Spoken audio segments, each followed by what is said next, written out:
You are now listening to the Someone's Favorite Productions podcast network.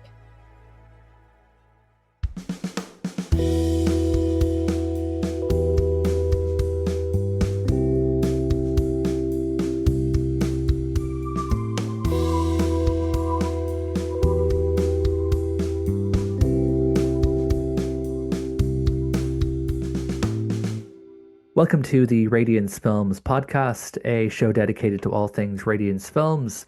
I'm your host, Adam Lundy, and I am delighted to be joined today by my friend and co-host from They Live by Film and also the creator of Punk Vacation and unofficial Vinegar Syndrome podcast, Chris Haskell. Hello, Chris. Hey man, how you doing? I'm doing good. It's been a long time. It's been a long It has time. been way too long. Yeah, way too long. Chris has been on the podcast before. We did an episode covering some releases. And those in the know will know we've been hosting a podcast for like 5.5 years now or some shit called They Yeah. Live by Film, which we'll mention again a little bit later. Um, Chris, before we kind of get into the meat and potatoes of today's episode, do you want to plug your own shit in terms of the podcast that you've been doing now for a little while that's getting a Oh, lot of buzz? well, thanks. Yeah, I mean, man, I'm super excited about what we're talking about today. But as far as Punk Vacation goes, I think, you and Zach always gave me a hard time about having like the most eccentric tastes out of the three of us. And so I just made a podcast that could celebrate that as opposed to feeling constant shame.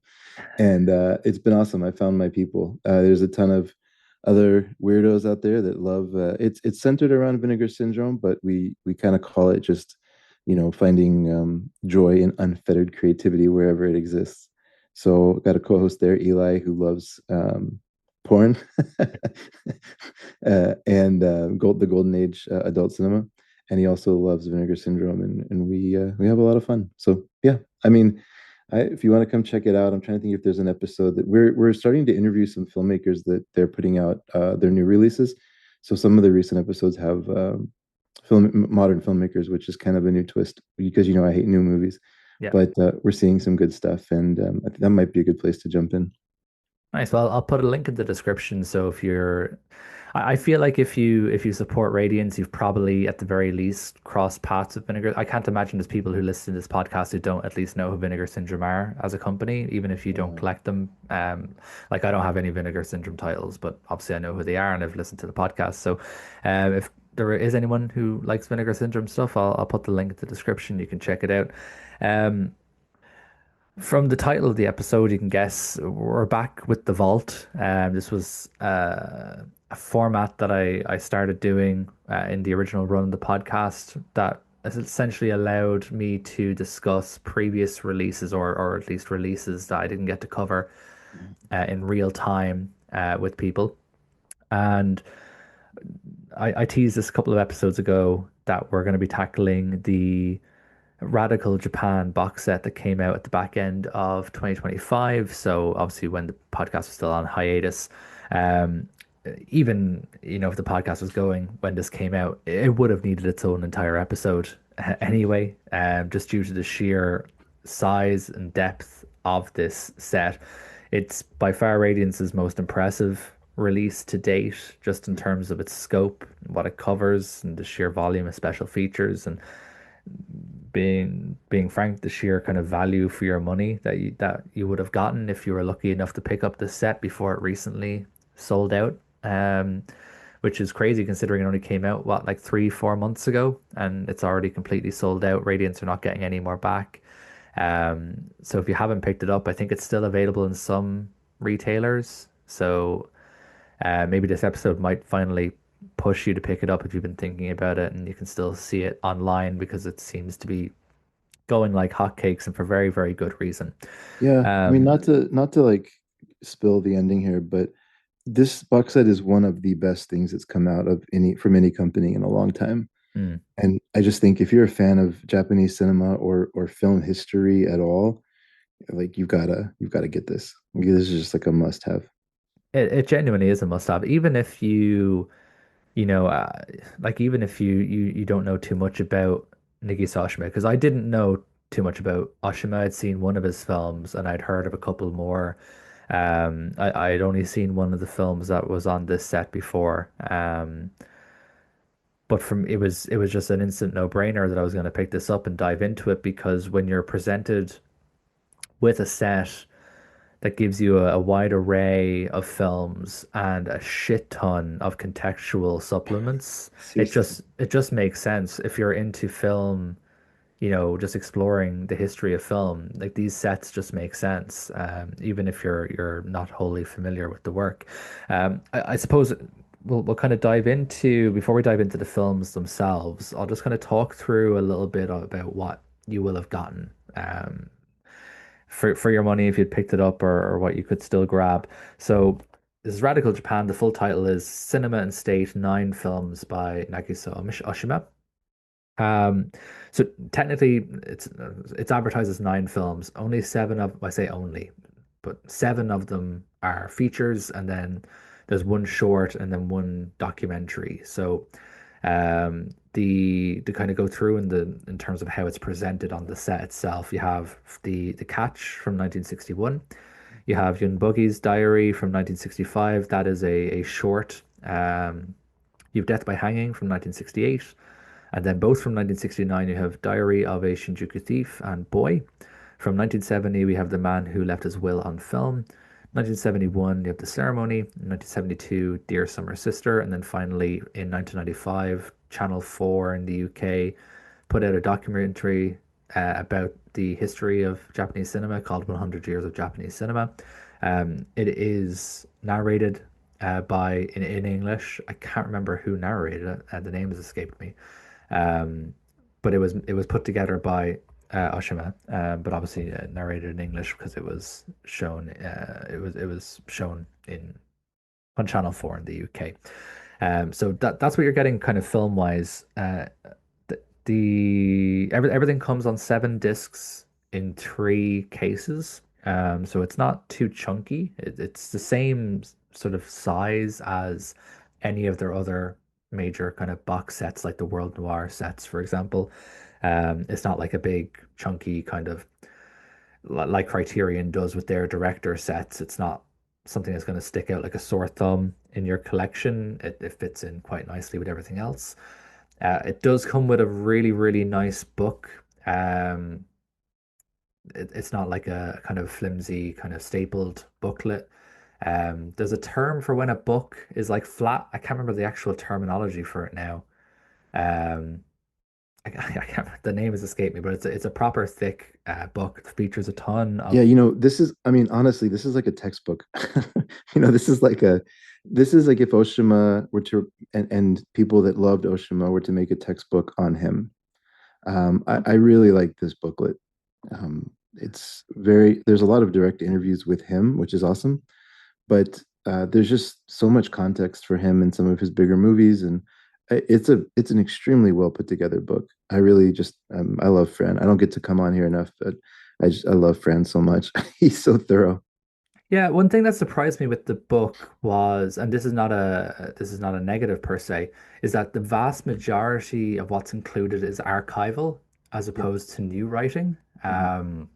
Most of it, like I said, it's interviews done with Oshima, which are really great because it gives a lot of context for why he was wanting to make a certain film or Yeah, what exactly. his kind of main thoughts were kind of leading up to it. And then there is some archival stuff from magazines, both from Japan, and then there's also an article by Donald Ritchie, who is probably, alongside Tony Raines, who we'll speak about in a moment, is probably the kind of Western authority on Japanese cinema. Um, and then there is a new article by Ray Ammett towards the end of the booklet. But the vast majority of it is archival, which is not a bad thing, but it surprised me a little bit. I thought it wouldn't be hard to find people to write new stuff. But the stuff that's there is great, so it's not as if we're missing out by it only being or mainly being archival stuff.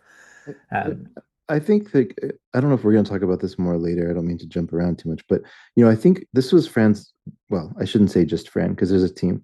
This was Radiance's largest box set by far, right? Most mhm. ambitious project. And I have to imagine there was a little bit of nerves around how it was going to do. The Mm. fact that this one sold out so well, I'm super curious to see if the next one that comes out is even better in terms of the new stuff. Because, I view this as like a compendium, right? This is like, if you want to learn about Oshima, you got everything you need to know here in one set. But I don't know. I'm fascinated to see what he does next. Yeah, in a way, it is almost a crash course. He's made a lot more films than what's included here, but this kind of covers a lot of key areas and key themes that come up in his filmography. Even outside the set. We were talking about this before we recorded and just during the week anyway. But I've been doing a lot of kind of extracurricular watching on Oshima to kind of get more context for his career. And you see a lot of similar themes come up in his other works that aren't included in this set. Um, but they are also in this set. So it does set you up as a kind of like a crash course in Oshima's kind of ideas and themes. Because visually speaking, and again, we'll kind of talk about this a little bit more when we get each film, but like visually speaking, he's not a visual author. Mm. And this is something that Tony Raines mentions in his new interview with Radiance. So I felt very vindicated when I saw him mention this also because I was thinking about it. Because obviously me and Tony Raines clearly are on the same wavelength here. He's not a visual author. His films are often very distinctive from each other. You can't just turn on Right. an Oshima film and put it on mute and be able to say that's an Oshima film the way you could with some other filmmakers. But he is a thematic author in that he has specific themes and reoccurring motifs that occur in his films. And the main ones are featured in this set, even if those aren't the only films that they're featured in, even beyond that. So it is a very good crash course in Oshima and his themes. And I felt that when I went and explored his wider filmography, having this set under my belt set me up for being able to enjoy the rest of his filmography, if that makes sense. Um, Exactly. Again, to kind of talk about the supplementary stuff briefly, I'll just kind of fly through the dearth of special features that are included here.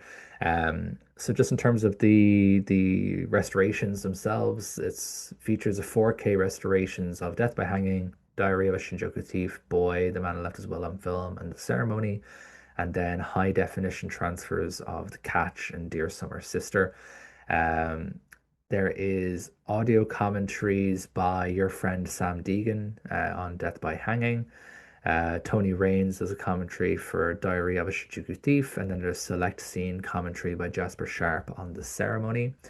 There are various introductions and appreciations of the films by different historians and scholars, such as Luke Van Hoyt, Jennifer Coates, Ri Sukinaga, and Yang Yong Hee. There is a really great visual essay that I've actually watched twice now because it really just helped me understand one of the films in particular and then kind of the wider landscape, which is called After the Tokyo War, which is a visual essay by Julian Ross about the stuff that kind of influenced The Man Who Left His Will on film, which, to give a spoiler, when I watched it was one of my least favorite in the set. But when I watched this visual essay and thought more about it, I start to like it more to the point where I want to watch it again soon with this Yeah. kind of new appreciation for the context of what was going on. So that's a really good visual essay that was newly produced for this. There's archival interviews with Oshima. There are interviews with actors Tadanori Yoku and Kotsu Goto. There is an interview with critic and author Junichi Kanuma and composer Toru Takemitsu. There is an extensive interview with Tony Raines about Oshima's life and career. That's one I referenced earlier. That's a really, really great interview. It's basically just Tony Raines just giving you a verbal biography of Oshima's life. And obviously, Tony Raines is probably the living authority in the West on Japanese cinema or Asian cinema in general, really. And he was also a friend of Oshima, so he kind of speaks. he speaks like he's speaking about an old friend, which is a really endearing interview, and it was really really enjoyable. Um, and then there's also another a documentary that was made in 2011 that I haven't watched yet, but I'm gonna make it my priority to watch it as soon as possible because it sounds really interesting. I don't know if you got around to it, Chris. It's called Japanese Cinema New Territories. It's a documentary by Hubert Neogret on Japanese cinema rebellion and renewal, charting the emergence of independent filmmakers in the 1960s to the 1990s. And it features interviews with Oshima, Kayo Yoshida, Shohei Imamura, and others. I don't know if you I got did around to watch that. it. Is it good? I'm obsessed with that documentary. Yeah, Oh, because great. I'm it's glad to hear. basically like you pull all the wild men from Japanese cinema history and you get them all on one doc. It's amazing who they were able to get. Great. Well, I'm gonna make that a priority to watch it. I'm annoyed that I didn't watch it already because I had gone through most of the special features on this set apart from a couple of stuff like commentary tracks, which I just don't really enjoy for personal Mm. reasons. Um, but I had gone through most of the others and I somehow missed this until I was doing my research for this episode. And I'm like, how did I miss this? This documentary exists. So I'm gonna make that a priority. I'm glad to hear it's good. Because it's nearly an hour long, so obviously I assume it's pretty extensive in terms of what they cover. It is extensive and it's kind of a love fest for Oshima. There's one thing I'll say. There's 200 quotes in that documentary that are awesome. But there's one that really I love, and I think will come up a couple times today, in which one of the leaders in the pink film movement Mhm, called him Japan's answer to Godard. mhm. And I love that comparison. And I think he's spot on with that. So that, yeah, it was other outside art leaders in Japan loving on Oshima and a little bit about their careers too. But yeah, really, really good doc. Great. I'm gonna make that a priority for me to get to. And yeah, the Goddard comparison certainly will not end there. Yeah. It's probably the most basic bitch answer we can give about some of the films that we're going to talk about today in terms of they're very Goddard coded. But yeah, we'll get to those. I suppose the easiest way to cover this is going to be just going through how the set Yeah. lists each film, just so we're not jumping around too much. So that means we're going to be starting off with The Catch, which was from 1961. To give you the kind of blurb from Letterboxd for this film. Towards the end of World War II, a black American pilot is captured and imprisoned by rural Japanese villagers who await official instructions as to how to proceed with their catch. Um, so this is one of his films that was shot in black and white. It's very kind of claustrophobic, very atmospheric. It's all set in this uh, rural village, kind of away from the city, kind of almost away from civilization. They're depicted almost as a little bit savage. And the idea is that they have this catch, but they've captured this soldier, but they're awaiting these instructions to come through from the nearby city, from the army, because this is obviously still during World War II, and they want to know what to do with them. So the whole time, this soldier is just kind of left sitting around, being held captive, waiting. More than likely, he's thinking he's probably going to get killed.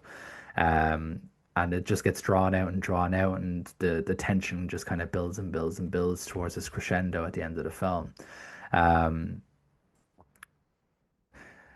in terms of the film itself, I liked it, didn't love it. There's other films in this that I like more. But the atmosphere in this is like I said, it's very unique. Weirdly, it reminded me of, and this is going to maybe seem like a left field comparison, but I'm speaking purely in terms of the atmosphere of the film. It reminded me weirdly of Oni Baba. Um, Mm. just this kind of weird rural gray area. We've if I that think makes sense. one way that really makes sense is it would be extremely easy to make a horror version of this movie Yeah. for sure. I know what you mean. There's a little bit of a eeriness underneath a lot of the scenes. Yeah, and I think when you have any film, and this is not just speaking Japanese, this is just general, you know, when you have a film where you're set, where you have a main character who is an outsider in a rural setting full of people that you don't understand and they don't really understand you, that just creates tension. And then you have to add in the context here of this is a black man, he's American, he's a enemy soldier crashed behind enemy lines, and that tension just gets ramped up to a million. Um, so like, you have obvious examples of this type of film, like, I don't know, like Deliverance, for example, where you have outsiders having to deal with a rural community, and they just fundamentally don't understand each other and their way Mhm. of life. And then you just amp that up by a million just with the contextual stuff behind, that's in this film. Yeah. And So it just adds so much tension. it does. For what it's worth, I love this movie a lot. Um, one of my favorite things about Nagisa Oshima in general is he most of his movies are a polemic on some level, right? Like he's a political science guy, Mhm. right? Like he's I think his degree is in political history, if I remember it correctly. He's very keenly aware of that. You know, his dad died when he was 6, and one of the things he left him was a giant library. So he's extremely well read. His English is so good that he was a translator later in life for books. He converted books into Japanese. Like this is an extremely well-educated man, um, who has a lot of issues, personal issues, and sadness from his dad passing. And I think he is keenly aware of the faults of Japan. And there's a most of his films are some type of metaphor for or not metaphor or direct critique of what's going on in Japan around that time. This was based off of a novel. I don't think this one is a true story, but there's a novel behind this. And I love if this is a if this is his polemic on like Japanese exceptionalism, uh, and the way that they have historically treated foreigners miserably, specifically Koreans, which will come Mhm. up again. Yep. Then for me, this is a big win. I really like this movie. You know, the actor, the black man in this Mhm. movie, was a very well established actor in the States. He did John Cassavetes' Shadows, if you remember that. Yes. Yeah. So they got, this wasn't just kind of typically like in a lot of Japanese movies, they'll just find a GI or like find somebody who's in Japan and be like, you want to be in a movie? But this was something that was very well constructed, I think. And it's a little looser on the edges compared to some of his stuff, which is absolute perfection. I'm not saying it's as good as his best work, but I really, really like this. Yeah. Yeah. I think I can't remember if this was the actual first film I watched in this. I don't remember if I actually started watching this in order or not. I guess I could pull up Letterboxd to know for sure. Um, if this, it's an interesting one to put first. Obviously, the set is kind of designed chronologically. Mhm. But like, I don't know if this is the perfect first film to watch in the set just because it does have that little bit of roughness to it. But it's a different kind of roughness to say, The Man Who Left His Will on Film, which we'll talk about a little bit later, Right. which cinematically is very rough. Um, but this is a classic narrative, but that's a little rough around the edges. It's not perfect. I think it's I don't want to use the same argument that I use all the time, but it's a little bit long for what it is. Mhm.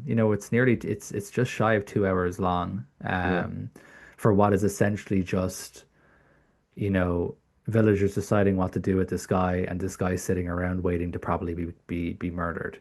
Um, and there's little like subplots going on and stuff, with the kids, trying to become kind of friendly to him. And that's probably Oshima's way of showing, maybe the younger generation are more accepting of foreigners and kind of looking outside of their own bubble. And this kind of staunch conservatism of the upper generations, leads to destruction, which is something we'll talk about later on in the ceremony. Hmm. Um, so like there's little breadcrumbs of themes um, that I don't think the film perfectly realizes. I think what you've described is really is a great example of how you can read this film. And if you, I didn't really think of that too heavily from what you're saying, but obviously hearing you say it, it makes sense. And also learning a little bit more about Oshima's politics as I watched more films Right. and read more about him and watched some of the supplementary stuff that's included. Um, I'll say this for this film, and I'll probably say something similar for some of the other films. It's probably one that you would enjoy more knowing the the supplementary context of who Oshima was as a person politically, intellectually, emotionally. Um, so I also think, it's an go interesting ahead. first dive. Yeah. I also think that just to build on what you said, I think that's right. And I also think if you are somebody who has an interest or has thought about or has had experience with being the other, I think Mm, this is a really interesting sort of story around uneducated people's experience with the other. mm, And every country has that, right? We're seeing it in the States in a big way right now as we record, right? mm, So I think there's a lot of I think there are some universal themes in this as well that are fairly easily transposed out. But it's certainly not his tightest movie. I do think it runs a bit long. Some of the stuff that he does kind of repeats, and I think it's probably in his mind, it's probably um, to further drive home the point of how corrupt these people, or how easily corruptible this community is, when they have somebody who can take the fall for some of the shortcomings of their crops or different things. They have a yeah. scapegoat now. So I think he probably goes back to that same idea maybe one too many times, so he could cut some time, those type of things.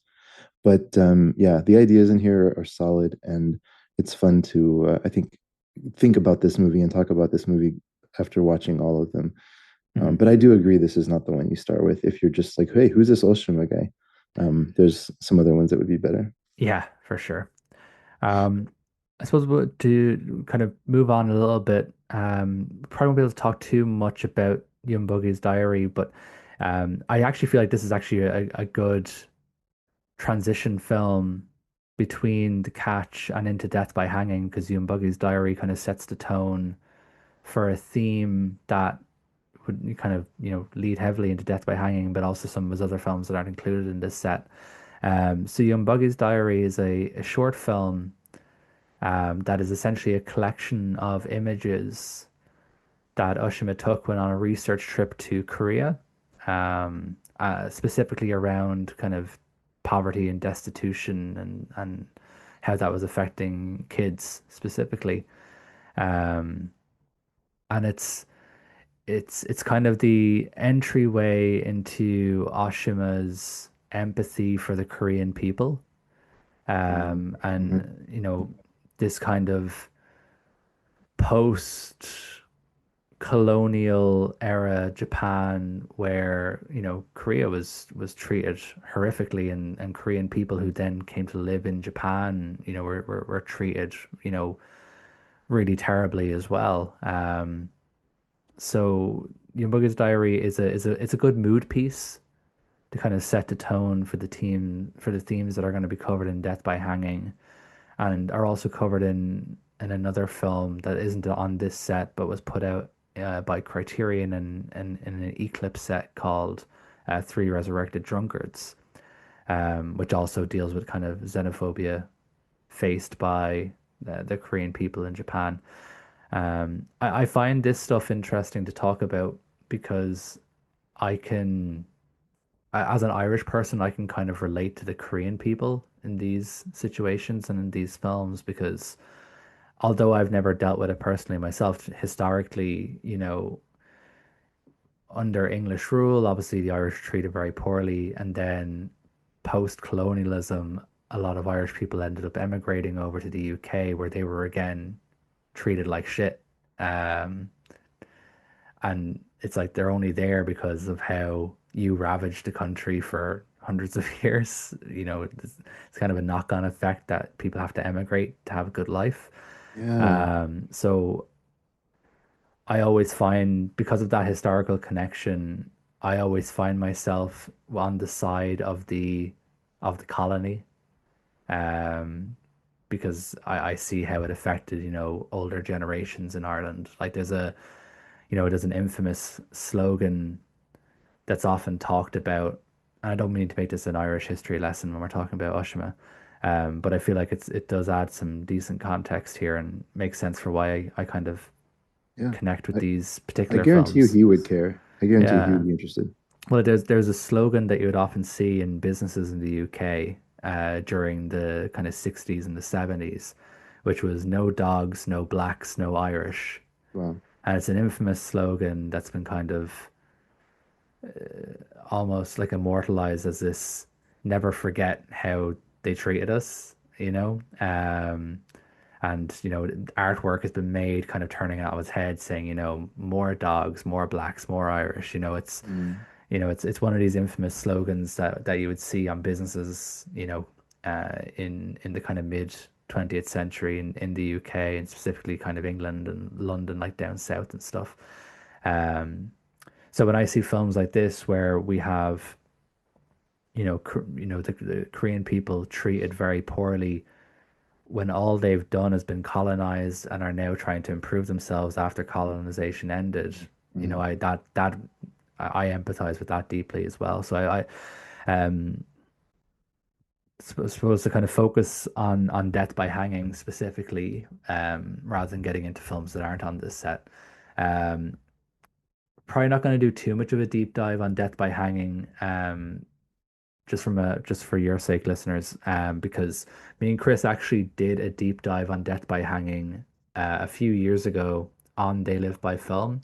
So we'll talk about it a little bit here, but if you want to hear an actual like full in-depth discussion on that film specifically, I'll put a link in the description for the episode to that episode of They Live by Film. I don't remember what film we paired it with. It's probably something really fucking random. Um, So, it's like, so for context, in They Live by Film, we used to just pair films together at random based on what our film club was watching. So who fucking know? I don't know what film this was paired with. It could be like a musical or some shit. I don't know. I'll find out when I find the link to post it in the description. So I'm sorry if the other half of the episode is insane in comparison. But we'll talk a little bit about Death by Hanging here because obviously we've touched on it now. mm. We're here with it. So this was in 1968. So um, I have the answer.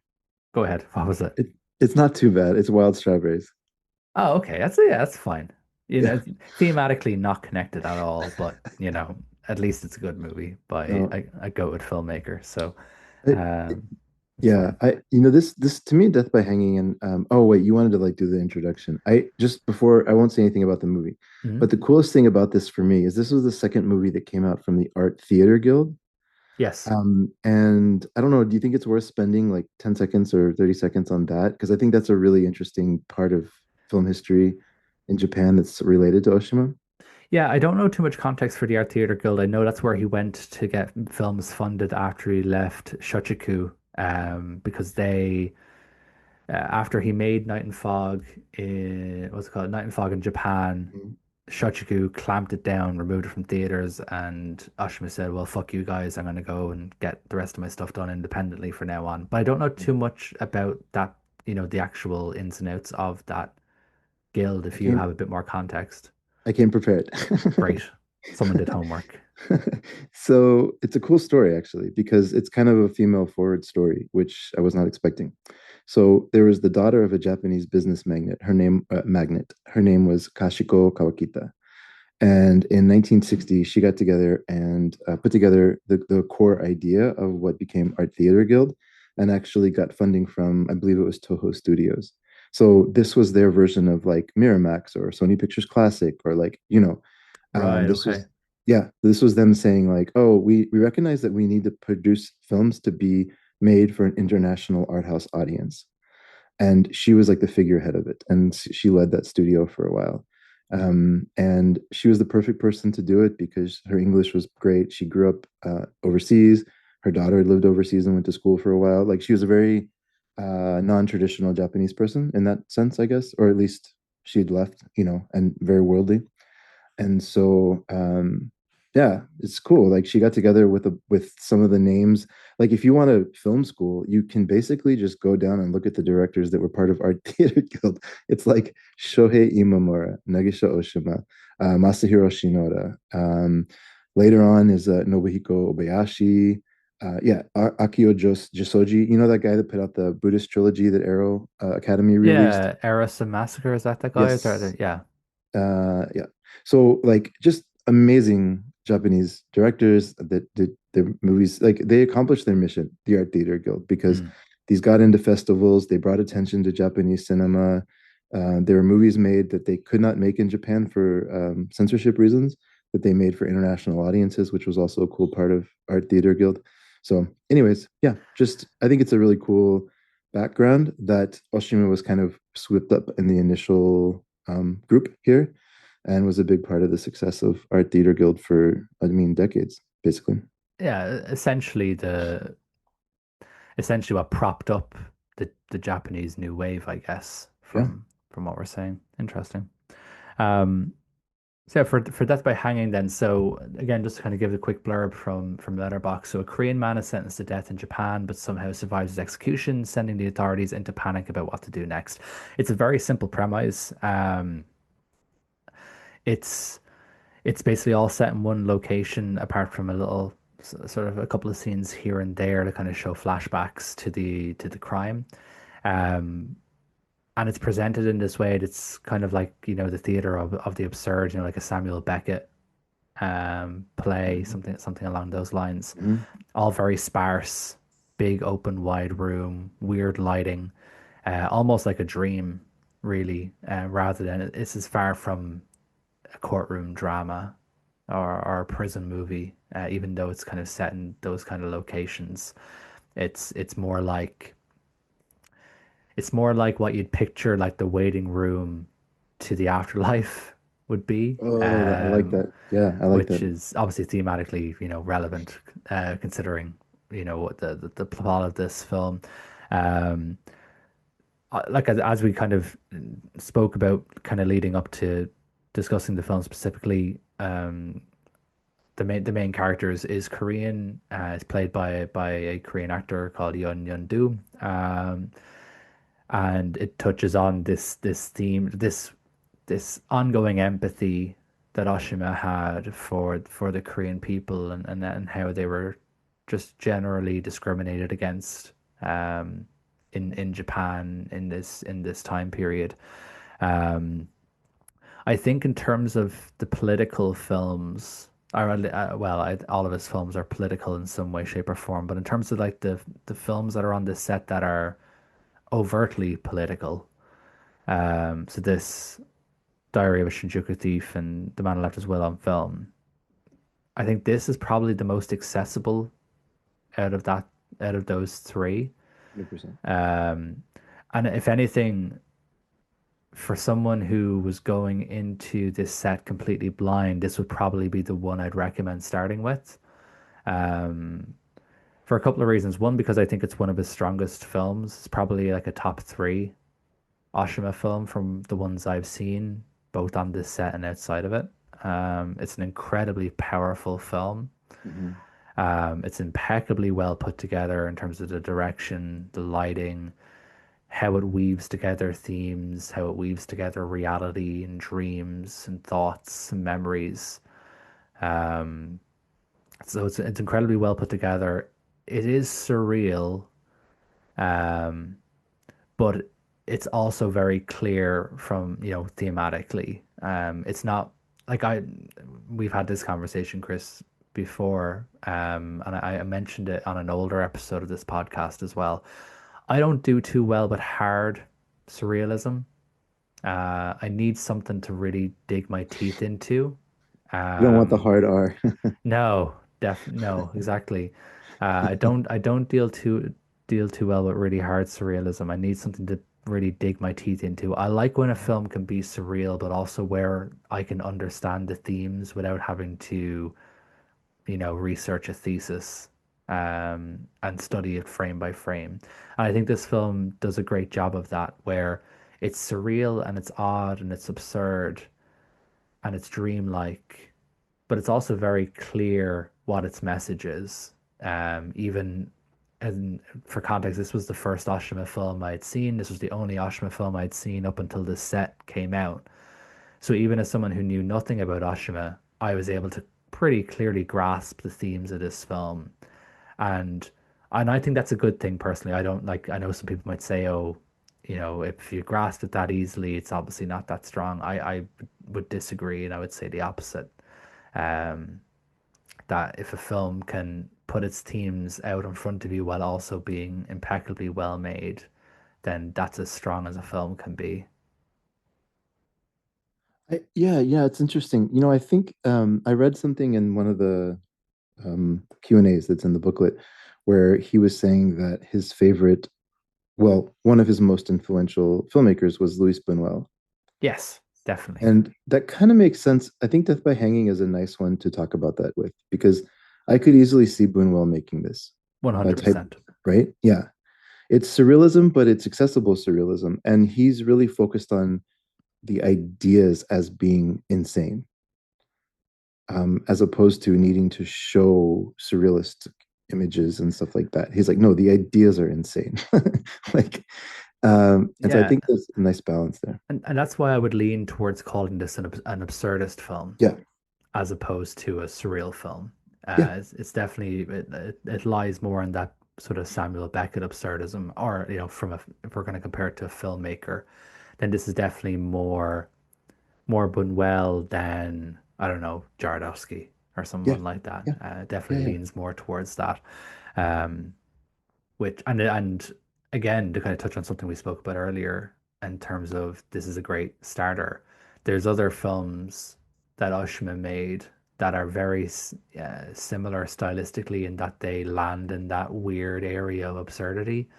I watched one this week called, which one was it? I believe it was this one. Yeah, it was a Japanese Summer Double Suicide. Have you seen that Okay. one, No, Chris? I haven't seen it yet. You'll love it. You'll dig this film. It's in the Eclipse set. Right. Um, and it's just like a weird Bunwellian thing where these bunch of random people are trapped in a bunker and they all can't leave for various reasons. It's very out of Bunwell's I love it. textbook. He touches on that in that film, which came out. So that was in 1967. So the year before Death by Hanging. So Death by Hanging is definitely a better film by a long shot. Just all round. So, this Japanese Summer Double Suicide almost kind of stylistically can be a precursor to what he would then kind of perfect in Death by Hanging. Um, but if you did like Death by Hanging, if you're listening, and for you as well, Chris, if you like Death by Hanging and you like that tone of absurdity, then you'll probably like Japanese Summer Double Suicide because it's just weird. It's just a weird movie. It's just a bit absurd. And it definitely follows that same kind of Bunwellian style. Sold. That's all I needed to hear. So from there, then in the same, sorry, no, the year after Death by Hanging, he put out a film which is called Diary of a Shinjuku Thief. And this is where, for me at least, we move away from the Bunwellian style stuff. We move away from some of his, earlier kind of uh like really like gangstery new wave stuff, like Cruel Story of Youth and Son's Burial, that kind of more crime oriented stuff. Mhm. And we move very much into political era Goddard, style stuff. So we'll finally bring up the Goddard stuff Yeah, with this is a this. perfect film to do it on. I agree. Yeah, so there's this one, there's another one as well that I think are very good Guardian, but this one almost is probably a bit more. So again, I'll read the letterbox description, which I don't think does it justice. Because when I read this, I thought, cool, this sounds really up my street. And then when I watched it, I was really thrown by how different it is. But in so the blurb from Letterboxd is in Tokyo Shinjuku district, the lives of a young man prone to theft, a young woman he meets at a bookstore, and a kabuki actor intersect. So that makes it sound like, kind of like a menage a trois, meet cute kind of a film where, they're each living their individual lives and they might cross paths in a couple of scenes and stuff. It's very much not like that at all. Um, Dario Shinjuku Thief, it is formally there's shades of political god arts. This is a very political film. Um, and then, but there's also this weird, and I would call this more surrealism than absurdity. There's this weird surrealism, but it doesn't feel like the surrealism we've seen before. This feels something closer to like a Jacques Rivette, like when I was watching Ooh, this, okay, I yeah. was like, this is kind of like Celine and Julie Go Boating, like the first half of Celine and Julie Go Boating before it just goes completely crazy. I suppose even the second half a little bit. I got a lot of French from this film, both from Godard's political kind of late 60s stuff, which would be contemporary to this for context. This is 1969. But then I also just got little shades of Jacques Rivette's kind of like the Celine and Julie Go Boating era with this weird kind of splatters of surrealism that kind of just take over the film. So like this film will be like really straight for like 10 minutes and then something just weird out of left field will happen and it will throw you and it will matter in the grand scheme of things. But then you'll just go back on its track again, and then another strange thing will happen, and we'll pivot to a dream, and then we'll pivot to a fantasy, and we'll pivot. And there's a lot of pivoting in this movie. Um, I did struggle to connect with it emotionally, but I was transfixed by it in terms of its form, or disregard for form is probably a Yeah. better way to describe it. Just in terms of like with kind of late Goddard, or let's say late Goddard, late 60s, early 70s Goddard specifically, the way it disregards form. It doesn't care that you're used to watching a film in one particular way. That you Uh, summed it up exactly what I was gonna say. Like that's exactly I love the fact that it's almost like he is so comfortable with films that now he's just like playing the structure of film that he's just playing with it now. mhm. Yeah, that's Um, exactly how this film feels, and it links in a little bit with The Man Who Left as well on film because I feel that's sure. somewhat similar stylistically, even though thematically they're a bit different.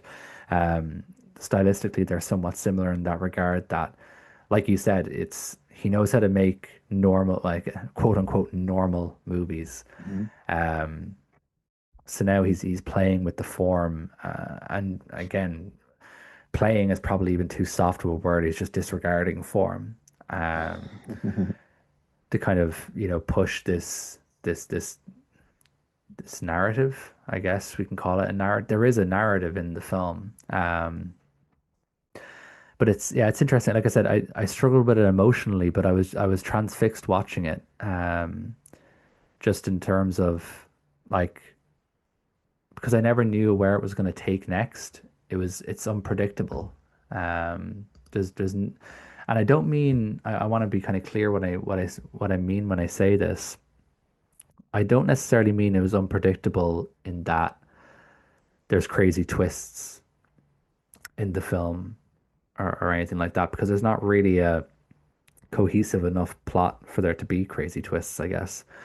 Um, but I mean, as in, you never really know where he's going to point the camera, or where he's going to cut, where he's going to do the next shot, what's going to match with what. It's it's an exercise in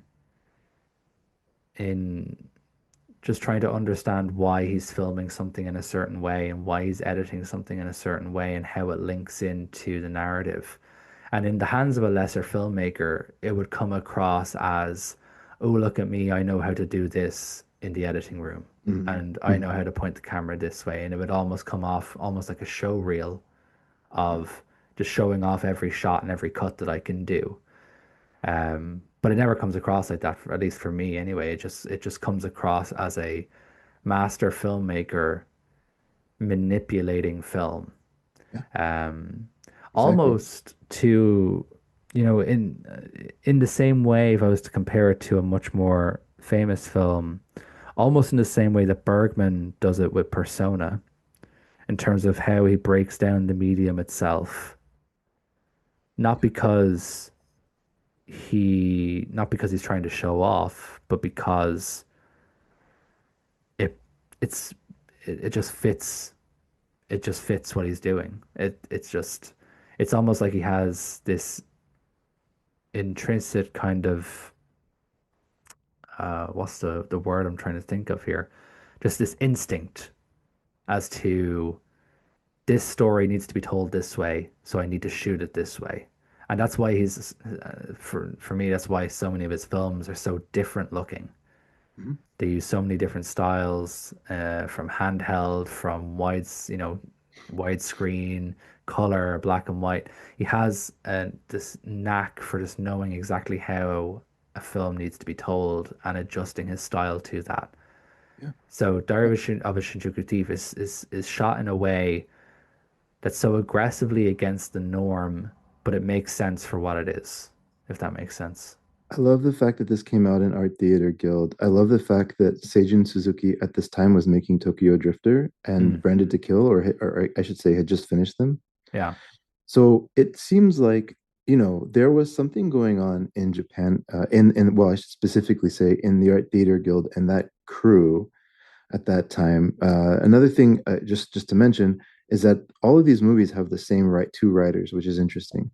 It's either Mamoru Sasaki or Tamura Tsutomu. So, Oshima has his crew, right? Hmm. Actually, that's not true. There's three. There's also Takeshi Tamura, who was on this one. There's like, I guess, three writers. And Kurosawa was the same. Not that he's a new wave guy, but he had like three core writers. But they were just playing here, right? And there's some themes that come up in this that I think are consistent in his work. There's a very interesting relationship between love and death, and then love and violence in his movies. Hmm. And this one is not so much death, but I do think it's a very interesting um, look at love and violence, or theft, right? But it's still like it's like he has a very. I just get the impression that this guy has an extremely complicated relationship with love, because in all of his movies there is something perverse or um, um, outside the norm or controversial in the love, right? And in here, the whole theme, I don't think this is a spoiler. This is just like the theme of the movie, right? Is that these two lovers start stealing together. Hmm. And it kind of walks through how they really get like a thrill out of it. Um, and so, yeah, I just think I'm fascinated by the way that he approaches love. I'm just trying to go through the films in my head really quick, at least the ones I've seen. I don't think there's ever just a standard like, oh, these two people met and they love each other and it's a sweet story. There's No, always something no, 'cause really fucked up behind it. yeah, like I suppose the best kind of companion film thematically for this would be something like Violence at Noon, where Right. we follow two women who are in love with a guy who's a vicious rapist and murderer. It's But not funny, but like, yeah, exactly. That's a perfect analogy. so and then obviously you have even something like Cruel Story of Youth, which obviously is very early for him. It was his first kind of full feature, because obviously his first feature was um Street of Love and Hope, which is quite short anyway. His first kind of full proper feature, Cruel Story of Youth, again is uh, is about a girl being in love with the guy who, when they first met, he raped her, So there that theme of perverse romance or, love linked to violence in strange ways, is probably his most enduring theme throughout his career. There's other things he picks up along the way, like the idea of the the crime and rackets, especially linked to youth, which we'll talk about with the next film in a Mhm. bit more detail. And obviously, like we talked about before, with the plight of the Korean people and just general kind of Japanese nationalism and the the dangers that comes with nationalism and conservatism. So there's some themes that run through there, but probably the most enduring theme throughout his filmography, which is not actually showcased on this box set too heavily, really. But outside of this set is showcased quite a lot, is that kind of perverse, or this relationship between, like you said, love and violence. And I suppose his most famous film, In the Realm of the Senses, is another Exactly. example of that, Yeah. The other thing, and I know we don't want to spend too long on either on any one movie, but I do think that it's interesting that he makes this movie right after Death by Hanging, because I think in both movies he shows theater. In Death by Hanging, it's not so much actual theater, it's just this entire scenario is something that is like not quite real. It makes more sense on a stage, Mhm. right? And then in this one, he shows the kabuki actors that are kind of running in and out. And I don't know truly the meaning of them, but one theory or one idea I had when I was watching it was that he loves to play with this idea of like that thin line between reality and theater. And Mhm. I think that maybe could be what he was trying to say with this in a much more direct way.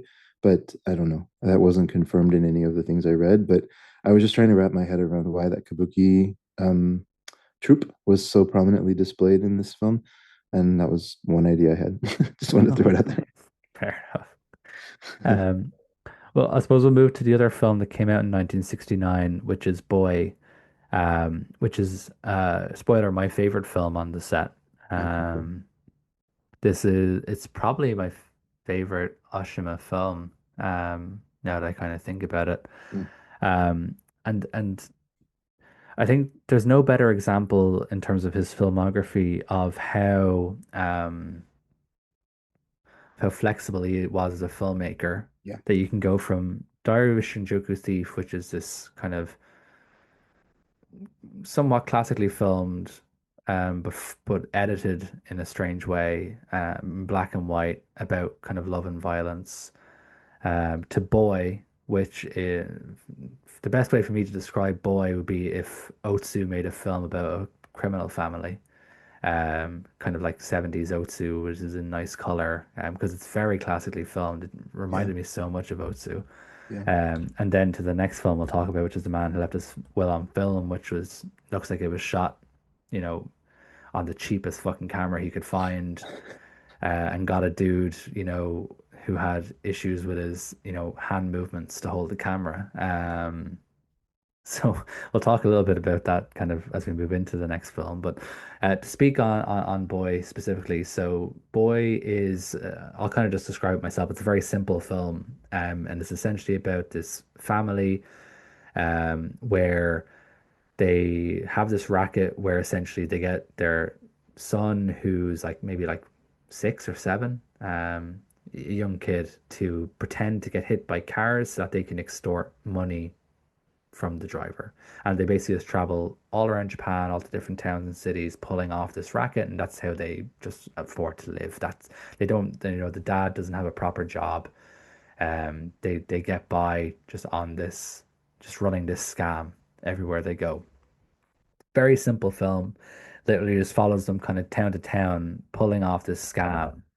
And as the film goes on, the son just becomes more and more self-aware of what's going on, and what's, that it's wrong, but obviously he's just a kid. He's just following what he's being told to do by his parents, and the laws, getting closer and closer to catching up to them.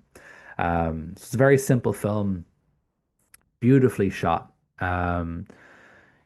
This was, I've seen more films now from Oshima that are really, really well shot, but this was the first Oshima film that I'd seen that was in color.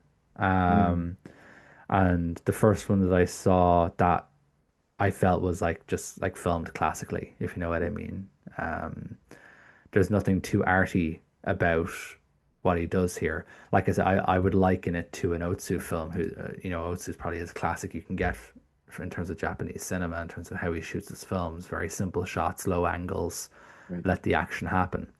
Um, and this is somewhat similar. So this one actually just really blew me away because of how different it was to everything I'd seen so far. Mhm. Um, and just about how just endearing the child actor Tetsuo Abe. He's so good in the role, despite literally being a child. I don't even think he did anything beyond this film. He was just a kid actor. No, according to Letterboxd, is literally his only credit, and he's so good. And Unbelievable. you feel so bad for his situation.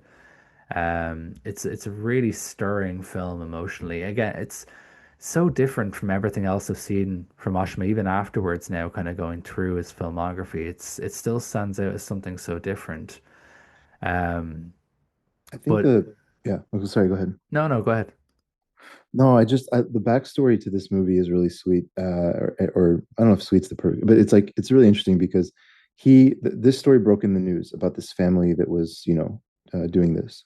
Um, and the main actor, the father, a guy named Fumio Watanabe, ran in and with this article saying, I want to make this movie. And Oshima had the same article on his desk thinking about how it would be a really interesting movie. And they just were like, they had this like mind meld moment. He was working on a different movie. And they had this mind meld moment. And then they brought in the screenplay writer, this guy Sutomu, and he was like, "Oh, this has got to be a movie." And they wrote out. I think it was like it took like 2 days to write out the sort of like sketch of it, and then 5 days later there was a screenplay. And apparently, this Fumio Watanabe, the actor, and the screenwriter just sat in a room and like finished the screenplay. And they wanted to try to bring it out because they thought it would be sort of a sensational movie to bring out on the heels of the story breaking. Hmm. So it might not have had the same level of scrutiny that other Oshima scripts had. I don't know exactly his process, but this one was everything was kind of rushed, but like in a exciting way, like in a, there was like a burst of creativity around this. And I think just for me, this is an absolutely gut-wrenching movie Hmm. as a because my son is pretty similar in age. And I think the boy is 10 and mine is just about to turn 9. And the situations that he's put in, there are moments in this movie where you see the boy harden. Like you see him say, like, I'm gonna choose my family over what's right, what I think is right. Hmm. And he's like a sweet kid, he's not like a criminal kid. He's not presented as this guy with a rebellious streak. He's like this really sweet boy. And he just wants to be loved by his father and like he and his and his stepmom, I guess. And he just adapts to them. And there was something very powerful in that. It reminded me a little bit. Remember that moment near the end of 400 Blows when Antoine Donnell hardened? You like Hmm. saw it in his eyes. It reminded me a lot of that. And I Yeah. haven't felt that like swell of emotion around a movie about a kid and since 400 Blows. I think he just nails it here. Yeah, it's a great comparative film. It's different stylistically, but thematically, that idea of the world failing a child, Yes. um, especially when it comes to crime and you know uh, family and fathers being the root of that failure. It's an enduring theme, and I suppose look, it hits people differently in different eras. Obviously you're a dad, I'm a dad now to young kids, so I'm pretty new to this side of stuff. But I found myself getting more attached emotionally to these types of films now. Mhm. Um, so I haven't rewatched 400 Blows in a long time, Oh, since well it makes me, before I man, became a dad. But yeah, tears, man. I can imagine. I need to revisit it. Yeah. So it's one of those. It is definitely one of those films that I feel it's a beautiful film and it's very easy to connect with the main character. But I feel like as a parent will probably connect with it a little bit stronger as well, just to put yourself in the shoes of like what if that was my kid and they had to deal with this. Um, yeah, just Absolutely, hits on exactly. another level. Just briefly before I forget, because you mentioned Fumio Watanabe, um, between him, I think it's probably going to be a race between him and a guy called Kai Sato as to Mhm. who's going to be my most watched actor this year. Because those two guys have been showing up in fucking everything, and not even just Oshima stuff. Because Kai Sato is also in the Japanese Godfather trilogy that Radiance Okay. just put out. Hmm. He's also Hmm. in those, and I'm like, and I was watching them and like I've seen this dude before. Let me pull up his letterbox. Like, oh, he's the guy who's in every fucking Oshima film. That makes sense. Um, so yeah, Yeah. and I think Fumio Watanabe. Yeah, yeah, I was right. He's Fumio Watanabe is in is in the Japanese Godfather trilogy as well. So yeah, between those two dudes are going to be like top of my letterboxed most watched actors this year. I can feel it in my bones already. Because they just show up in everything I'm watching at the moment. Um, so yeah, look, like when I said when it comes to Boy, again, don't want to dwell too much on one particular film. This was definitely my favorite of the set.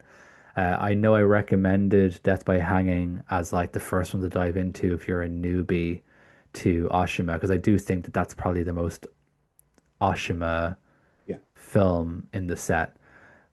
If you don't want to dive straight into the harder stuff, if you want to wean yourself in a little bit, then Boy would definitely be the way to go. Or Um, I could also see an argument for trying, like dipping your toe in some of his more surreal movies or absurd movies, and then using this as a palate cleanser if it's too much. well, in a way, it's almost perfect that he made this film in between Diary of a Shinjuku Thief and The Man Who Left His Will on Film, because they're probably the two most challenging films on this set. So having Boy in between is definitely a nice palate cleanser to Yeah. just get you set. I suppose we'll talk about The Man Who Left His Will on Film. I'll be honest, this was my second least favorite film on the set. Um, and I do need to revisit it now. As I mentioned, there's that visual essay by Julian Ross that gives a shit ton of context for the film. Um, I don't know if this is normal practice, Chris. Maybe you can tell me because you would obviously watch a lot of supplements as well. But I never watch supplements before a film, No. just in fear Uh, of spoilers. Um, but in a way, this is one of those ones where I wish I had watched it yeah. before. Because of the context it gives, it just puts the film in a different light and sets you up really well for this film. So again, to kind of, I'll give you the letterboxed spiel for this one. Let me just pull it up here. I think just while you're pulling it up, Yeah.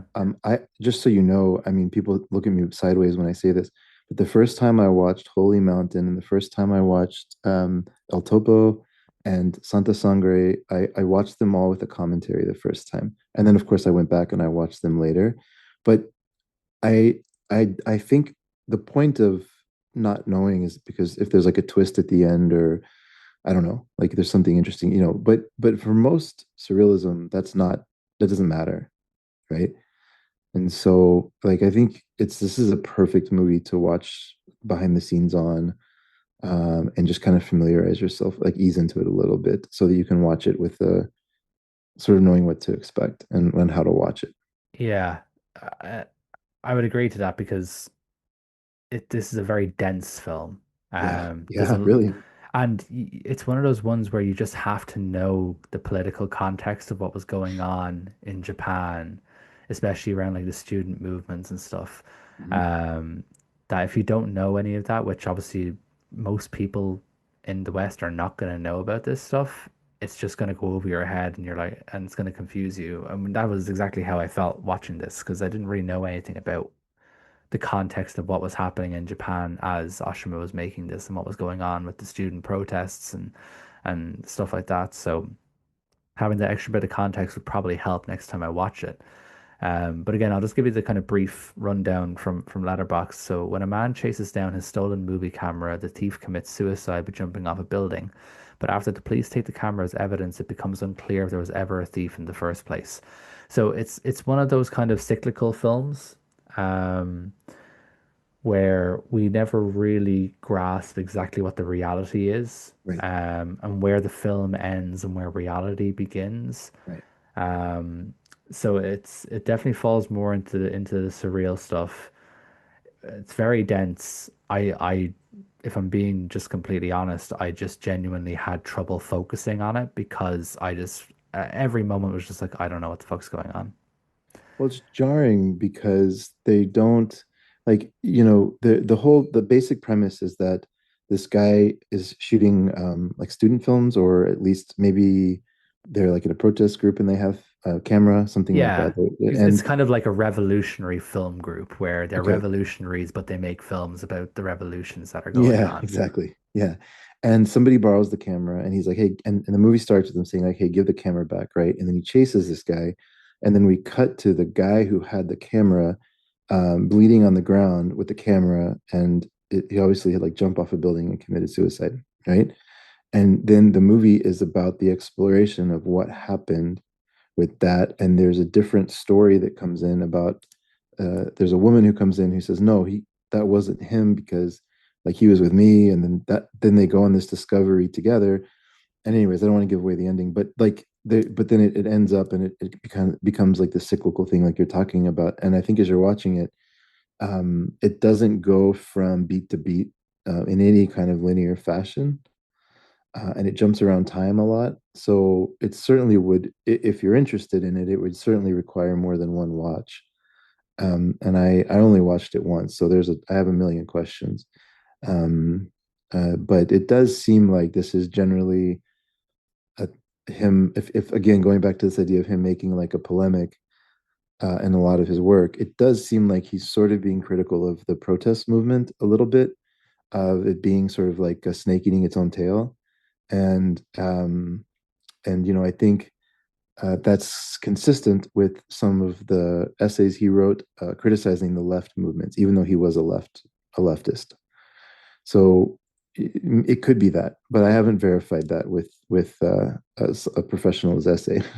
I'm just thinking of, like I know he was critical of the protest movements and like a lot of the political movements on the left, and even though he was in that Hmm. group, and this movie kind of seems like it's being critical in the sense of it just being like a what's the word where nothing matters, not narcissist, but Nihilist? huh? Nihilist? Nihilistic. It Yeah. feels like a little bit nihilistic, and so that could be his critique. I don't know, but that's one idea I had. Yeah, alongside that, there's also this kind of idea of him being, because obviously, as you mentioned before, very well-read guy, very intelligent guy. And there's almost this critique of pseudo-intellectualism Yeah, in yeah, the big film as time. well, because you know these characters and especially this kind of group that show up every now and again to talk about revolutionary film or whatever, it's all just pseudo intellectual bullshit that they talk about. Right. None of it actually means anything. They're all just saying buzzwords, and just saying stuff that like it just sounds like he's just making fun of these people, which he's allowed to do that because he's obviously a super intelligent guy anyway. So it seems like he's poking fun at that a little bit. Um, this is definitely, in terms of the ones I've seen, this is definitely the most Goddard, because especially with just how it's filmed, mainly kind of handheld. It's very Mhm. low budget. It's very Mhm. cheaply made. Um, which again just find so interesting watching some of his older films, and it's almost like this should be his first film because of how cheaply made it is. Uh, It's almost like this should be his first one. So it's so interesting watching him going from making stuff like Boy and even further back to like Cruel Story of Youth, which is a really beautifully shot film about horrible people, but it's stylistically beautiful. And then you just have this, which is just like looks like a piece of shit, like you know what I mean? To be crass, it looks awful. Obviously, he chose this on purpose for a reason. But the funny thought I had when I was kind of watching this, and when I got to the end, I just thought this is what people who hate Goddard feel like all the time. That's all I could really think You about. got Is like this is like this is like what people who hate Goddard think Goddard is. right, You right, know what I right. mean?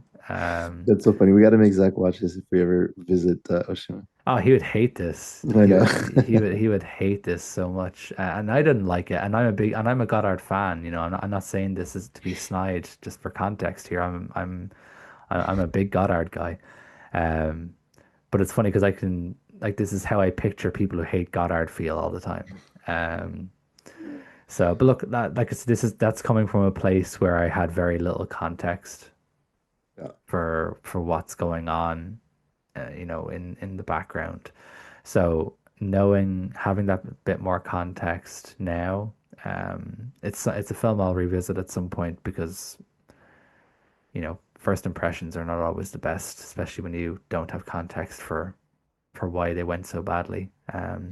You can meet someone and you can think that guy was a fucking asshole, but then you didn't realize that earlier that day they stubbed their toe and their dog died and they got, fired from their job. And they're like, okay, well, that makes sense why he was such an asshole when I met him. I'll remember that next time. So film can be like that too. Sure. You can hate a film and then you get more context and then you're like, okay, nah, that film wasn't that bad now that I actually know why it was made. Yeah, exactly. Um, so we'll move on to the second last feature that's included in the set, which was in 1971, so 1 year after this. And again, this is just such a funny stylistic jump, because we have The Ceremony, um, which is a beautiful film. Yeah. Just the set design, production design, cinematography is just stunning to look at. This kind of widescreen sets full of color, and this is what I was saying. It's just so funny how he jumps between his styles. You go from something so grating as The Man Who Left His Will on Film to this within a year, and it's like night and day in terms of Mhm. just how nice and appealing to the eye it is. I know Mhm. obviously he shoots things different ways for certain reasons, so it's not like he suddenly became a better filmmaker in a year or whatever. But it's just interesting how much nicer to the eye this is. Um, to give the letterboxed summary for it, Oshima's magisterial epic, centering on the ambivalent surviving heir of the Sakurada clan, uses ritual and the microcosm of the traditional family to trace the rise and fall of militaristic Japan across several decades. Okay, Letterbox just broke down the film for us without us even having to. That's great. Um, so to give an actual better description of what the film is from a narrative point of view, it basically follows uh, a family and in particular like one particular character as he grows up. It jumps between different ceremonies like wedding ceremonies, funerals, etc. Just different ceremonies in his life. And throughout his life, there's this kind of impression that the family have this staunch desire for to be kept pure. So it's almost like this kind of old European kind of idea to keep the bloodlines pure. So a lot of the family end up just marrying into each other and stuff like that because they want to keep everything pure and the family needs to be, they consider themselves above everyone else. And it's about how these characters kind of deal with this idea and this pressure and this stuff that happens throughout their lives, um, and how they always end up kind of pulled back into this family dynamic. Like I said, it's a really really beautiful film. The cinematography is just phenomenal. It's so sumptuous. It's really thematically rich. This was one of my favorites on the set. It's probably if I'm doing a proper ranking, it's probably like my third favorite on the set. really, really enjoyed this film. It's just a very deep, rich film. There's a lot to cling on to here, especially in comparison to some of the others that are on the set. There's a lot to cling on to because there's a strong narrative, but there's also very rich thematically. This is his like Godfather or his Once Upon a Time in America or his Yeah, like this is his generational epic, right? And not that it's about crime, but just in the sense of it just one of these, one of these movies that just follows like a family over generations. I think it's easy to call this his masterpiece or a masterpiece. Like this was a important film for him critically in Japan and financially. It was the number five film in Japan. I think I read something like that year. But it was competing against like The French Connection.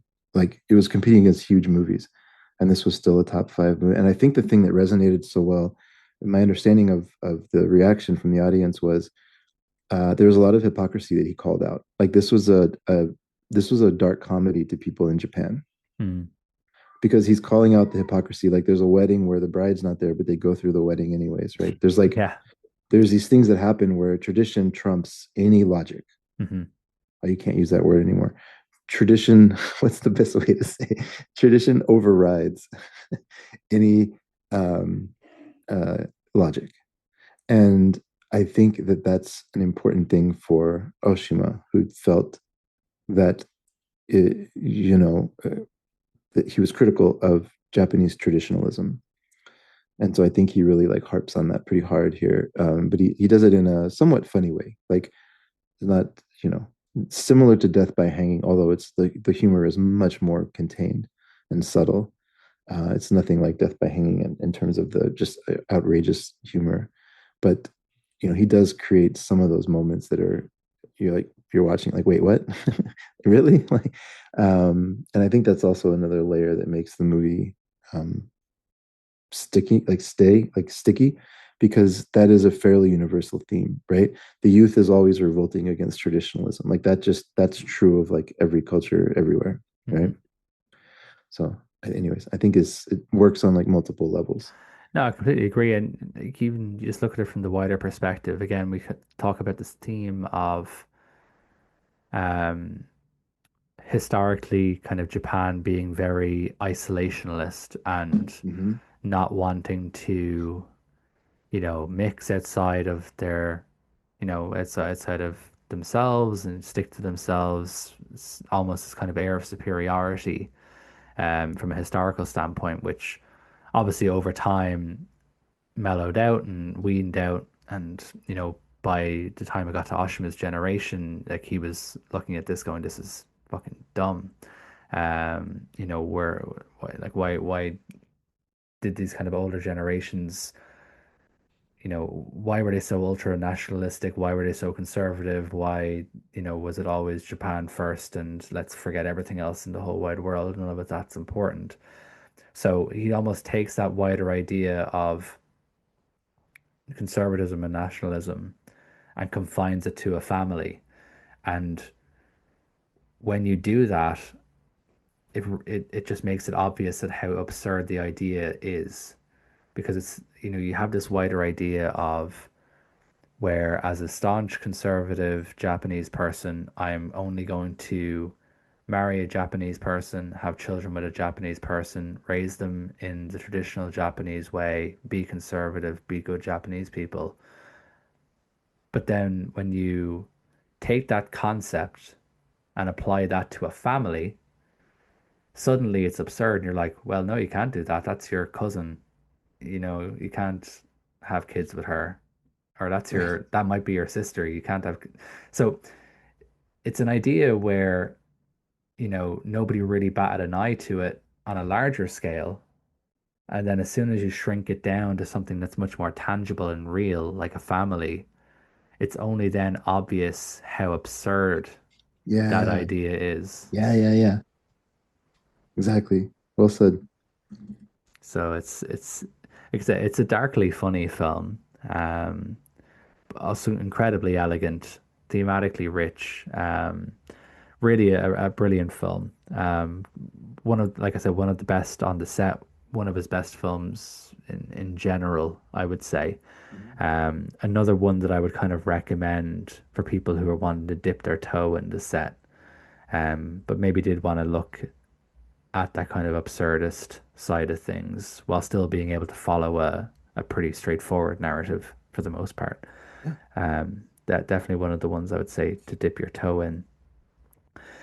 Um, and then I suppose we'll just about wrap up. We'll briefly kind of touch on the documentary at the end, but we'll wrap things up with the narrative features with Dear Summer Sister, which came out the following year in 1972. Mhm. Um, Not gonna lie, this was my least favorite on the set. Okay. Um, Not a big fan of this film. Now I will say it looks great. Really well shot. Colors are Mhm. beautiful. Mhm. The scenery, the Okinawa scenery, beautiful Mhm. film. Really, really nice to look at. Mhm. Hated the narrative. Um, didn't connect with any of the characters. Didn't enjoy the actual plot itself, the narrative. Didn't really, the themes never became obvious to me. Um, Now I've learned after the fact about the um the difficult and strange relationship between Okinawa and Japan, mainland Japan, Mhm. that I didn't have any context for. I had heard of Okinawa and I just assumed it was just always just a region of Japan. I didn't realize it was kind of its own thing, with Mhm. their own language and their own culture. Mhm. Um, so that probably again, like with the man left as well, having more context perhaps might have changed how I viewed the film in real time. But unlike with the man left as well on film, even with some more context, I still don't think I would have liked it that much. So I'm interested to know what you think of it because I didn't check Letterboxd to see what you rated it or what your thoughts were. I So know I I'm don't have behind any on spoilers. I'm behind on Letterboxd for this one. So this is important because it's the last film he made with his production company that his independent production company called Sojosa. And so he after this he became like a studio director. Um, so this film is kind of important in his career. I don't know that how he views this movie. I haven't read that, but I know the intent of it was to be again a polemic or a critique on the way that Japan has treated Okinawa over the years and specifically the loss of culture. I think this one, to me, from what I understand about Ireland, is a very close parallel. It's interesting that you brought that up about Korea as well. But they basically tried to eradicate the culture of Okinawa, which I think is part of Ireland's story as well, Hmm. right? And so it was a different language, it was a different people, right? It was a different culture, and it just had a tumultuous history. They had their own kingdom there. Then the U.S. came in, and then the U.S. left, and then the Japanese took it. It was all this sort of. It kind of got kicked around because of where it was placed. It was a strategic placement in the ocean, um, and so I think that he was not happy with that, and so this movie was supposed to be kind of a critique on that. But I did not get that. And I think maybe of all the stories that he's put together or movies that he's kind of like pieced together, I think this was the most opaque in the way that he told his metaphor. Yeah. I don't think you would have it without reading an essay about this or listening to a commentary on it or whatever. I don't think you would have any idea that this was a critique on the Japanese relationship with Okinawa. Hmm. So it probably is my least favorite as well. Although I will say the main actress in this, the one, not the older one, but the younger one, is extremely dynamic. She is good. I opened up my review on this because it's been a few weeks since I've seen it, and I did note that as well that it was a good lead performance, Yeah, from Hiromi Kurita, yeah, who did very little, yeah. apart from this. It is a good lead performance. I suppose we never actually said what the film was about. So essentially, these two sisters. Um, no, sorry, it's not sisters. Um, it's the main character, and then No, I'm this, laughing because this confusion is part of the story, this so confuses part perfect. exactly. So that's why I got confused with it. So it's a main character, and then her dad has a younger kind of fiance or a younger wife or whatever. So they basically could be sisters essentially. But they travel to Okinawa because she received a letter from someone who could be her half brother to say, "Hey, come visit me in Okinawa." And so she goes in search of this half brother. And then like the half, but like this is when it gets fucking weird, and the half brother like has a sexual fixation on with the sister, but it's not really the sister because it ends up being the fiance. And it's just this is where it gets weird and grimy for me. Yep, yep. So but I didn't get any themes of Okinawan oppression or empathizing with the Okinawan people or whatever. So yeah, it's this one doesn't seem to be super well loved anyway. Me, you, and well, you haven't logged on Letterboxd actually. So me and 716 other people have watched it, which is, not it's like a drop in the ocean. Wow, yeah, Uh, that's nothing. so and out of that, only 138 of us gave it a heart. So um, hasn't been watched a lot. This is definitely the most obscure of his films that are on this set. I know he does have some other obscure ones like this random ninja movies that he made that I knew nothing about until I read about them on Letterboxd when I was looking into his films.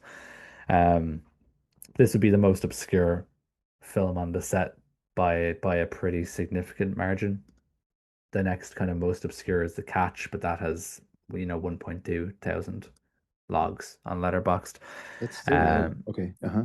yeah, well, even that's so low. But I suppose I don't know I don't know how available these films were before Yeah. this set, though, right? Yeah. Yeah, exactly. I was just thinking Because that. especially with Dear Summer Sister, I don't think it's included in any kind of Criterion release. It's not on the Eclipse set. I very much doubt it has a single release from Criterion or any other company, at least in the West, perhaps in Japan, but not over here. So I just don't think they've been available until now. Um, but yeah, Dear Summer Sister, I didn't like it. Apart from the fact that it's a really good looking. I don't want to undersell that. It's a really good looking film. Um, like that was the real saving grace that I didn't like what was happening, but at least it looked nice. Like if this looked like crap, then I would have had a real tough time with it. Um, so yeah, my least favorite film on the set. Mainly just because, like you said, I just don't think there's enough meat there from a thematic point of view to kind of get over the weirdness. Like I can get over the weird incest stuff in The Ceremony because it's a really good looking film and it's also very thematically relevant. There's that, what we kind of talked about there. Whereas with Dear Summer Sister, it all just seemed very random. And I couldn't really quite get a grasp on it. No, I think you nailed it. I mean, I don't think there's I think this would be the probably somebody who would love this movie. It has that kind of dreamy I'm trying to think of a good example of it. Like the Virgin Suicides had this dreamy kind of feel to it a little bit. There's this that's not a good example. There's this whole subgenre of movies that's kind of like wistful youth, and it's Yeah, kind of like shot dreamily. I think if that's like if you love gauzy that, stuff. Yeah. yeah, like if you love that, I think there's probably enough in this for you. Or if you're really interested in the coming of age stories, there's probably enough in here to chew on a little bit. But yeah, I'm with you. I think this is the weakest one of his that in the set for sure. hmm And then the last film that's it's included again, not a feature. It's the documentary I spoke about earlier, The 100 Years of Japanese Cinema, which was released in 1995. It's just under an hour long. It's an interesting documentary, um, because it showcases a lot of stuff that I'd never heard of before, and then it it it it shows Kurosawa for like 5 seconds.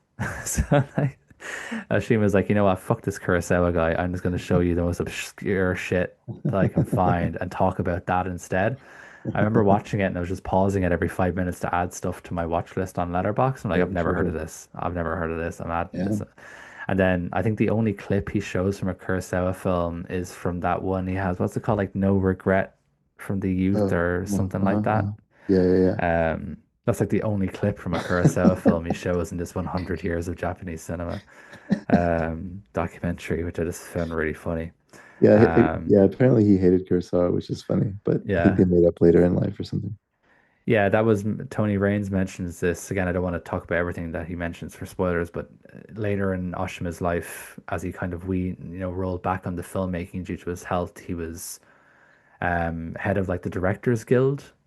So he would hold a lot of interviews with prominent filmmakers, and he ended up doing one with Kurosawa, as they were both kind of towards the end of their lives. They kind of sat down and talked about film. I don't know how available those interviews are. I haven't gone to try and look them up because I only just saw them when I was watching the Tony Raines interview earlier today, as prep for this. So I'd be interested to see if they're available to either watch or to read a transcript of, because I'd love to know what they ended up talking about. If they did have this kind of beef throughout the primes of their career.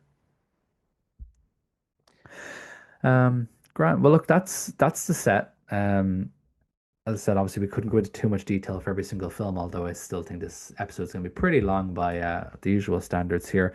I suppose to kind of cap things off, Chris, we could do a little bit of speculation, because we know that Radical Japan 2 is coming out later this Hmm. year. Hmm. I suppose we could do a little bit of speculation as to what it may cover. I very much doubt it's going to be more Oshima, No, I doubt it. because a lot of the other stuff is just available through other labels. I know Eureka and Arrow had a lot of stuff over here in Region B, and then obviously Criterion has most of it over in Region A. So I can't imagine it's going to be more Oshima. Hmm. If I was a gambling man, Hmm. I would put two and two together and say that it's probably Imamura. Um, I think Shohei Imamura is a great guess. I would also guess Shuji Terayama. I'll give you the rationale for why I think it's Imamura. Yeah, totally. Um, so I hope I haven't mixed this up. Imamura did the pornographers, right? Yeah. Yeah, I wanted to make sure I had the right filmmaker. We know for a fact that Radiance have a new restoration of the pornographers that's going to be getting released in theaters later this year. Mhm. Um, so because of that, and when you look at the letter clues for the way they released kind of a couple of letters for clues of upcoming titles. None of the letter clues point to Imamura or the pornographers. So just based on that combination of clues, I would just assume the pornographers is included in Radical Japan 2, which will be Imamura. Um, that's my guess. We know. Well, that's not true. We don't know, but I would assume that because Arrow put out some Imamura films, obviously I would assume Fran is a fan of Imamura Yeah. because of that alone, because he did, that Arrow did that trilogy, Yeah. um, Yeah. Yeah. a good few years ago now before Radiance started. So Fran was probably still with Arrow at that stage. Again, just putting random threads together. So my guess would be Imamura. Um, just purely based on what little evidence I have. The only sort of thing that might go against me there is that why would they release the eel last year? You'd think they would have just held it back a year and put it in the set. Yeah, Um, can be. that could be the only thing that might go against me, but that would be my guess anyway. What was the other filmmaker that you said? So I'm just thinking of Franz, my reading of him Hmm. and his interest in exposing people to filmmakers that maybe aren't like household names, but were Hmm. pretty influential at the time. And Suji Toriyama fits that pretty well. Um, I'm probably not saying his name right, Shuji Terayama. But he was sort of an all-over artist. Like he did plays, he was a poet, he did writings, obviously a director, he had photography. So like if you were going to, he had a bunch of short films. So if you were going to put together a comprehensive set on one director, you could encompass his career pretty well in one set. One, two, three, four, five, six, seven, eight, nine movies, and some of them are short. So, like, and then maybe another 15 shorts. Like, but Okay. that I could see that being like someone like that being really interesting to sort of dive deep into, right? And he would help like raise awareness for this guy's name. Okay. He's the only film I recognize. I'm just looking at his filmography here is, and this is just through name alone, is Throw Away Your Books, Rally in the Streets. Mhm. I don't recognize any of the other films that he made, but I So know there's an int okay. you like that one though, the Throw Away Your Books. I have a feeling that you mentioned that one to me before years I ago. haven't seen that. I haven't seen that one. No, I don't know. Oh, why I would don't think I've seen it. I don't know who told me about this then. Who knows? Yeah, yeah. Could have been Tom Mess. I don't know. Who knows? But no, the Fruits of Passion is an interesting connection to Oshiyama because I mean Oshima because Realm of the Senses was part of a trilogy, right? Okay. And the third part of the trilogy was called Fruits of Passion, and they had a falling out, and the Oshima had a falling out with the producer, and he got Terayama to direct the third one. So it's an interesting connection. He wanted to make like more hardcore movies, and Oshima said he didn't want to make like pornography by international standards, like where there was penetration. Basically, they had a falling Yeah. out of that. And so Fruits of Passion is by Terayama. So there's a little bit of a loose connection there. Okay. Interesting. Well, we'll probably won't find out till later in the year, but yeah, we'll see. We'll see. Could it be someone just completely different that none of us have ever heard of? That would also be a very Radiance thing to do, to just pull a filmmaker out of their ass like they did with Taikedo, and he ends up being amazing. Um, so it could end up going down that end as Yeah. well. So we'll wrap things up there, Chris. Thank you again for joining me and talking through this set with me. For the listeners, if you've picked up the set and haven't yet dived into it yet, hopefully this, might push you or convince you. If you haven't picked up the set and you regret it, maybe shop around some retailers, see if you can find it, because I can only assume the after sale market for this set is going to be nuts. I haven't checked any eBay listings, but I'm sure it'll probably be a crazy price when it does eventually sell out everywhere. So it might be time to jump on it while you still can. In terms of the next episode, for context, I'm recording this. It's just turned Saturday the 7th of March here in Ireland. It's still Friday the 6th of March for Chris in Texas. Um, so this episode is probably going to come out later on today, technically today. So sometime on Saturday this will drop. We have the new announcements coming this coming week, so there'll probably be an episode sometime within the next week. Have everything from last month, yeah, everything from February watched, apart from one film. So I'm going to get that watched in the meantime, and then we'll see what gets announced, and I'll be back to do a recap in about a week's time. So, Chris, thanks again for joining. Always a pleasure. And thank you for listening. Thanks for bringing me on. This is really fun.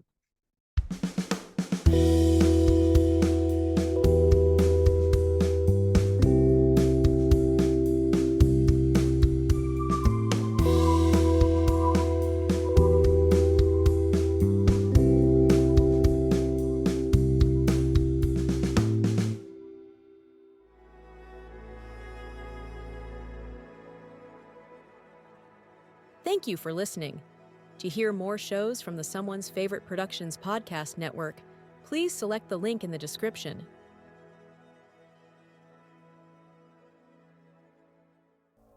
If you're looking for more horror outside of the mainstream, look no further than Unsung Horrors, a podcast about underseen horror movies. I'm Lance. And I'm Erica. Every other week, we'll cover a horror movie with fewer than 1,000 views on Letterboxd. We'll even give you double feature recommendations to pair with the movies we discuss. From gothic to shot on video, from slashers to comedies, from giallo to J-horror, we'll cover all the subgenres. So join us as we unearth these hidden gems of horror. Follow us on Instagram, Twitter, and Facebook, all at Unsung Horrors, available wherever you listen to podcasts. And part of the Someone's Favorite Productions podcast network.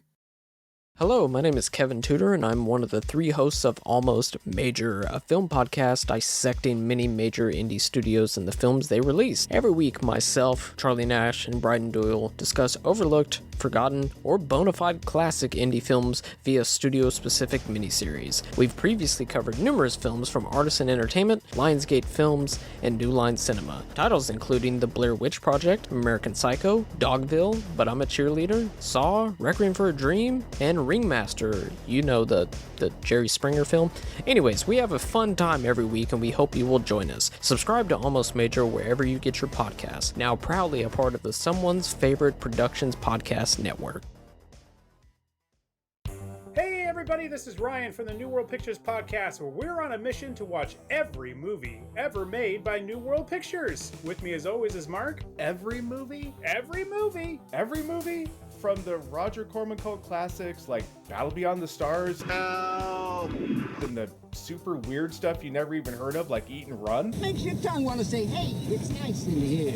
Yes, Mark, every movie. And Erica. Every movie? Yes, Erica, every movie. Every movie. So we're still talking about Night Zoo. I've seen it. And all the bonus stuff too. We're talking things we loved, things we hated, favorite scenes, inside jokes. And I know we're not at final questions, but are we still talking about Ryan's research? I know I am. So check out our website, newworldpicturespodcast.com, or subscribe to the New World Pictures Podcast wherever you listen to your podcast. Follow us on the socials, and we'll see you next time at the New World Pictures Podcast, proud to be a part of Someone's Favorite Productions podcast network. Hello, filthy movie lovers. My name is Gentry Austin. And I'm Casey Scott. And we're the hosts of the Sin Syndicate, film podcast for something weirdos, anti-criterion bros, and Joseph Sarno aficionados. Join us semi-weekly as we peer into the adults-only theaters and sticky-floored cinemas of the golden age of sexploitation, when the morals were loose, the laws were murky, and the intercourse was all simulated. Find us now on the Someone's Favorite Productions podcast network.